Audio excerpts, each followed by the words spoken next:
You're still waiting for something, even if you don't say it out loud.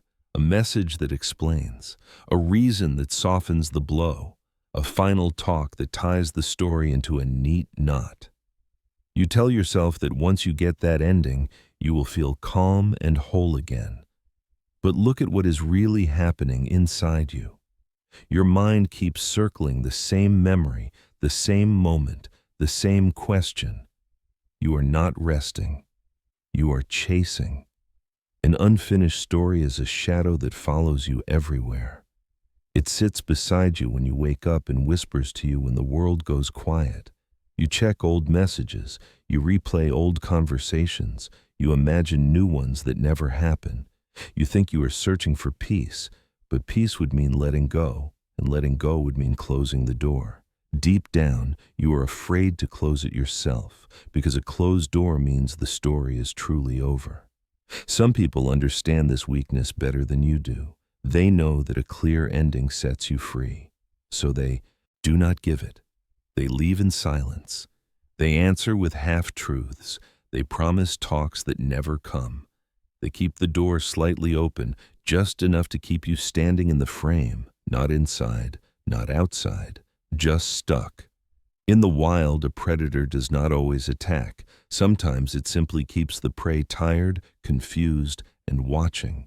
In the human world, silence can be sharper than any blade. A missing answer can control you more than a cruel truth ever could. You think you are waiting for closure, but the truth is darker. The waiting itself is the hook. And if you feel that hook now, even a little, then you are already standing at a door that never closes. You believe answers are the cure. You believe that if someone just tells the truth, your heart will settle and your mind will rest. That is what you were taught. That is what stories tell you. But stories are written for children, not for the real world. In the real world, answers end control, and uncertainty keeps it alive. Humans do not need answers as much as they need leverage over each other. Leverage is quiet power. It is the hand on the back of your neck that guides you without force. It is the look that says more than words. It is the pause after a question that makes you lean forward. When someone keeps you unsure, they hold your attention. When they hold your attention, they hold a piece of you. This is why the most powerful people do not explain everything. They leave gaps. They leave silence. They leave room for your mind to fill in the story for them. You grew up thinking clear talk is kindness and full honesty is love. But hidden under polite smiles is another rule. The one who needs answers is the one in the weaker seat. The one who gives answers too fast loses mystery, and mystery is status. When you chase closure, you are saying without words that the other person's story matters more than your peace. You're handing them the crown while you wait in the dark. This is the game you never agreed to play. No one told you that silence can be used like rope. No one warned you that vague words can work like chains. No one explained that emotional gaps are not accidents, but tools. Yet here you are, inside the board, moving where unseen hands want you to move. Every time you seek closure from someone who withholds it, you step deeper into their maze. But once you see this law, the fog starts to clear. You are not weak for wanting answers. You are simply playing by rules you never knew existed. Now you are starting to see the hidden game. And soon you will see exactly how the hook is set. Now you need to see how it actually works. Not the feelings, not the drama, the machine underneath it all. Because once you see the machine, you stop blaming yourself for getting trapped in it. You understand that this was built to catch you, the same way a spider builds a web before the fly ever arrives. Your mind hates open loops. When a story starts, your brain wants the ending. When a question is asked, your brain wants the answer. When a bond is formed, your brain wants a conclusion. This is natural. This is human. But manipulators know this weakness well, and they use it like a fisherman uses bait. They start something, then stop halfway. They give warmth, then pull it away. They show care, then vanish. Your mind leans forward, reaching for the missing piece, and in that reach, the hook slides in. They reward you just enough to keep you alive inside the game. A small message after long silence, a smile after days of coldness, a kind word after confusion. Your body reacts fast, your heart lifts, your mind relaxes, you feel safe for a moment. Then they take it away again. This up and down, this give and take trains you, like a pet waiting for food, like a gambler waiting for a win. You stop asking if it is healthy. You only ask when the next reward will come. Then they add another layer. They hint at answers but never give them. We will talk, soon. It's not the right time. You wouldn't get it. They dangle closure like a toy just out of reach. Your imagination fills the empty space. You build stories in your head. You try to read their thoughts. You become busy inside your own mind, trapped in a puzzle they never intend to solve. Over time, your role changes without you noticing. You stop living in the present. You live in anticipation. You check for signs. You wait for signals. You adjust yourself to be ready when they finally speak, finally explain, finally choose you, finally end it. You become a watcher. They become the storyteller. And in every story, the one who controls the ending controls the meaning. This is why it feels so personal, because it lives inside your thoughts. It touches your hopes. It plays with your fears. But it is not random. It is design. A loop built from silence, small rewards and missing answers. A cage made not of steel, but of maybe. And now that you see the machine, you are ready to recognize the ones who build it. Some people vanish like smoke. One day they are close, warm, and present, and the next day they are gone without a word. No fight, no reason, no goodbye. This is the ghoster, and their greatest weapon is silence. They leave you alone with your own thoughts, forcing you to search for mistakes you may have never made. Their absence becomes a mirror, and you stare into it until you forget that they were the one who walked away. Others do not disappear fully. They stay just close enough to keep your hope alive. A short reply, a late reaction, a simple, "I miss you," dropped like a crumb on the ground. This is the breadcrumb feeder, and they do not want you free. They want you circling them, always looking up, always waiting for the next small gift of attention. They keep you hungry, because a hungry mind does not walk away. Then there is the interrogator. They ask about your fears, your dreams, your past, your pain. They listen closely, nod slowly, and make you feel seen. But when you ask them the same questions, they dodge, joke, or change the topic. You become an open book in their hands, while they remain a locked chest. The more they know about you, the easier it becomes to keep your story unfinished. And sometimes, someone arrives who seems kind, wise, and gentle. They say they want to fix things. They promise truth, healing, and closure. This is the false redeemer. They give you soft words and warm looks, but when the moment comes, they twist the story, blur the facts, and place the weight back on your shoulders. You walk away thinking you got answers, but the door is still open behind you. These are not rare monsters hiding in dark corners. They are everyday faces using quiet strategies. Once you see them clearly, you stop wondering why you feel stuck. You start realizing that many of your unfinished stories were never accidents at all. Pause for a moment and look at yourself from above, not as the person inside the story, but as someone watching it from the ceiling. Notice how your chest tightens when you think about them. Notice how your mind still tries to guess what they meant, what they wanted, what they might say one day. That feeling you have right now is not proof of love. It is proof of design. If you are still emotionally leaning toward an unfinished story, then the mechanism is still working on you. Most people never reach this moment. They stay inside the maze, running from wall to wall, hoping the next turn will lead to an exit. They do not question why the maze exists. They do not ask who built it. They simply keep walking, tired and confused, calling it fate, destiny, or deep connection. But you are doing something different now. You are standing still. You are looking around. You are seeing the walls for what they are. This is the first crack in the spell. The moment you realize that your feelings are not always your truth, that your longing is not proof of meaning, that your need for closure is not evidence that closure will heal you. Sometimes the very desire to understand is the chain that keeps you tied to the one who refuses to explain.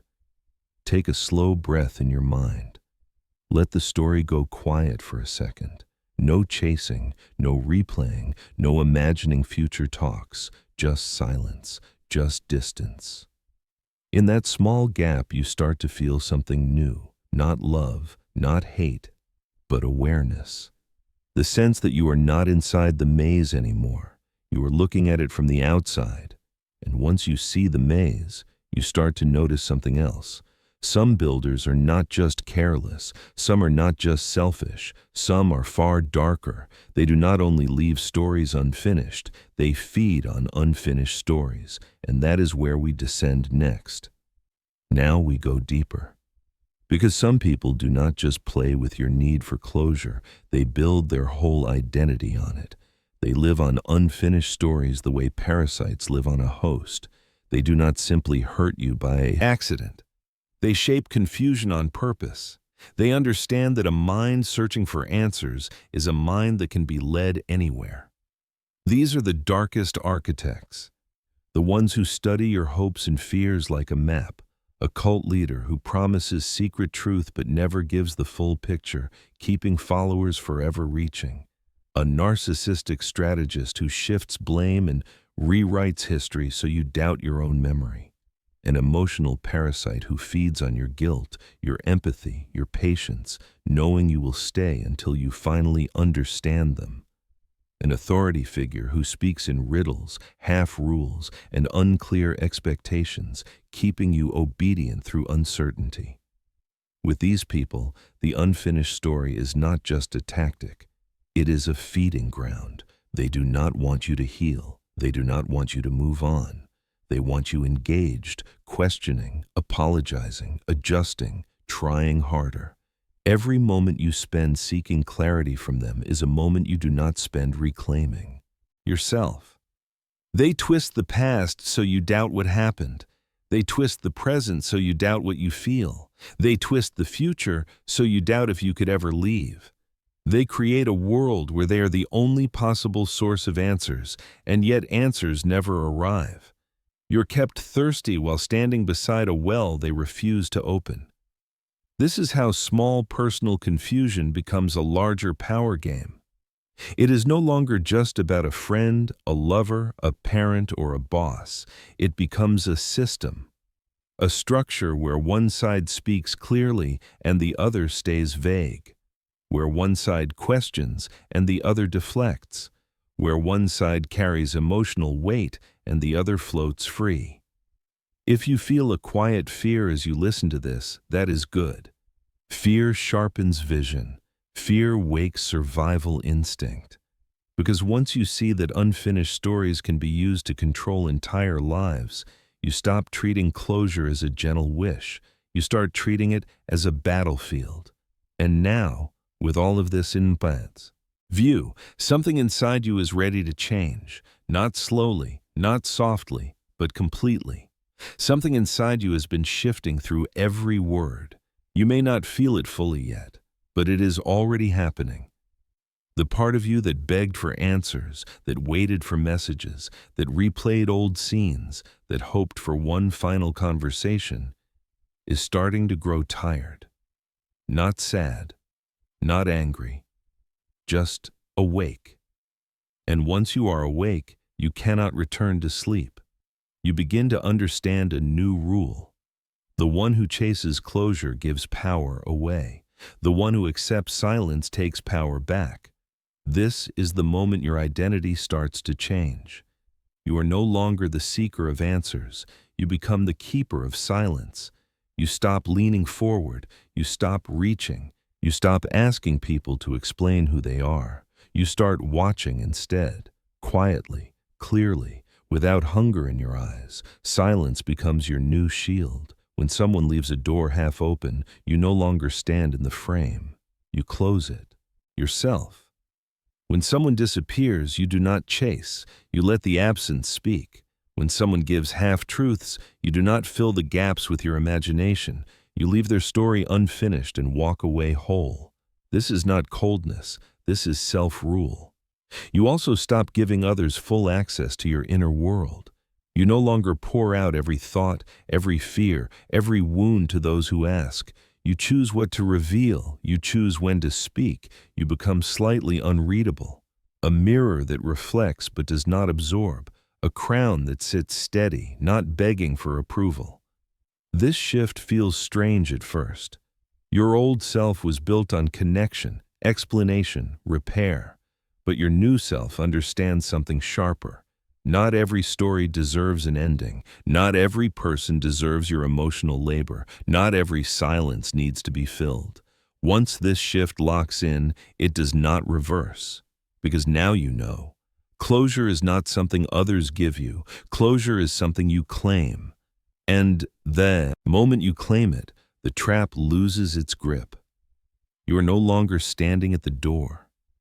You are the one who decides which doors exist at all. There is a final truth waiting at the end of this path, and it is quieter than you expect. Peace does not come from answers. Peace comes from endings you choose. A closed door is not a loss. It is a throne. It is you sitting in your own space, no longer reaching into rooms where others hold the light switch. When you stop chasing closure from people who refuse to give it, you stop kneeling in front of their silence. You rise into your own. You begin to see that unanswered questions do not need answers to stop hurting. They need distance. They need time. They need your decision to say, this story ends here, even if the other person never speaks again. This is the hardest power to learn because it feels like giving up. But it is not giving up.